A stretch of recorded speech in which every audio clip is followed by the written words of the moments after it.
Fantasia, let's begin with a huge congratulations because this film is beautiful, it's so important and people are loving it. Are you just walking around on cloud nine? I have been, and I'm going to tell you what's making me feel that way.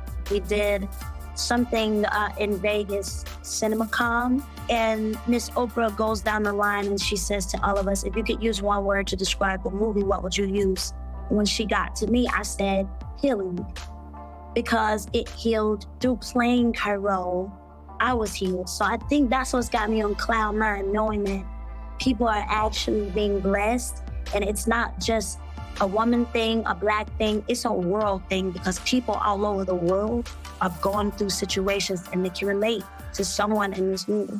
The Colour Purple follows Celie after she was separated from her sister and her children and sent to live with an abusive partner.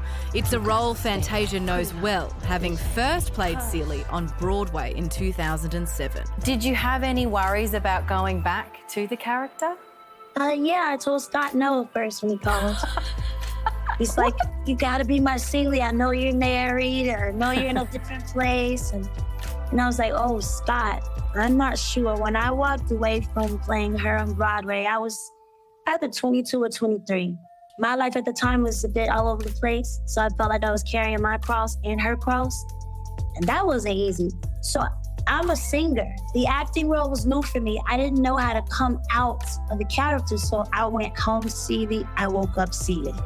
I would call my mother, boo-hooing on the phone. And she would just say, what is the matter? I'm like, I don't know. I can't let her go. So I think that was where the fear came in for me. But I'm glad I didn't let fear stop me because I totally see you're different now. For all the film's success, a number of tabloids have instead zeroed in on pay equity comments made by Taraji P. Henson. This movie at its heart, it is about sisterhood, it's about that connection, it's about friendship, love. Is it frustrating then when you see that used almost against you in the media or tabloid headlines talking about the feuds and the beef that exists within the cast? Yeah, at first I was a little upset because, again, I keep healing. I keep feeling like the more people see it, the more people will be healed, the more people will start talking to family members or people they haven't spoken to in years.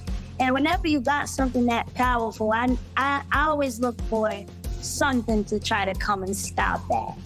So I tend to just poke my head in, see what's going on, and poke my head right on out because I know that this movie is going to do what it needs to do, and the drama, it can't get in the way of it. I don't believe it.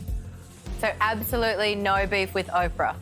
No, me, well, of course, I don't have any beef with anybody. But no, none of us, we love she was on set, but she never went home, first of all. When you think Oprah, you're like, oh, she'll fly in our private plane, fly back out. Yeah. She never went home. We were out in fields where there were snakes, mosquitoes. All you saw was people doing this all day. I look behind me and you know who else is doing it? Oprah.